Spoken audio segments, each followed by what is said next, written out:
banyak orang di perjalanan spiritual mulai merasakan perubahan di dalam dirinya, lebih peka, lebih sensitif sama suasana. Kadang bisa nangkep perasaan orang lain tanpa dijelasin. Lalu muncul pikiran halus. Mungkin mata batinku kebuka. Mungkin gue jiwa yang dipilih. Kepekaan batin itu bisa nyata. Manusia memang punya kemampuan merasakan lebih dalam dari pikiran. Tapi disinilah jebakannya. Saat kepekaan berubah jadi identitas, bukan lagi sekadar pengalaman, tapi jadi bukti bahwa diri kita berbeda.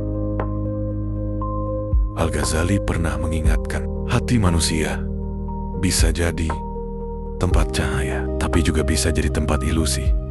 Karena nggak semua yang terasa dalam berarti datang dari kebenaran.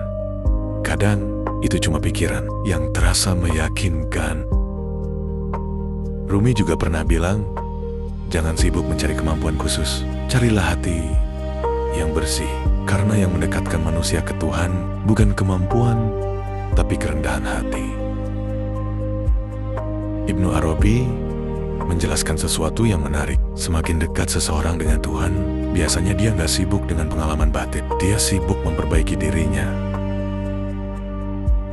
Jadi, kalau kamu merasa lebih peka, lebih bisa merasakan sesuatu, lebih ngerti tanpa dijelaskan, nggak perlu ditolak. Tapi juga jangan langsung dianggap tanda keistimewaan, karena bisa jadi itu bukan mata batin. Itu cuma ego yang lagi cari bentuk baru. Dan menariknya, orang yang benar-benar jarang merasa dirinya punya kemampuan khusus. Kadang manusia memang mengalami momen peka, momen terasa lebih sadar, lebih hidup, lebih dalam dari biasanya. Dan itu nggak salah.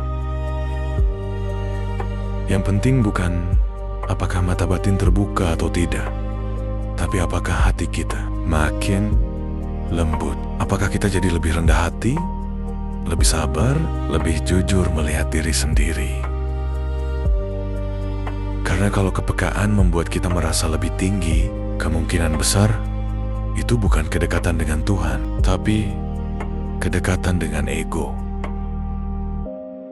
Dan mungkin tanda perjalanan yang benar justru sederhana, bukan merasa punya kemampuan khusus, tapi merasa kita masih manusia biasa yang terus belajar dan yang benar-benar dekat. Biasanya tidak sibuk merasa istimewa.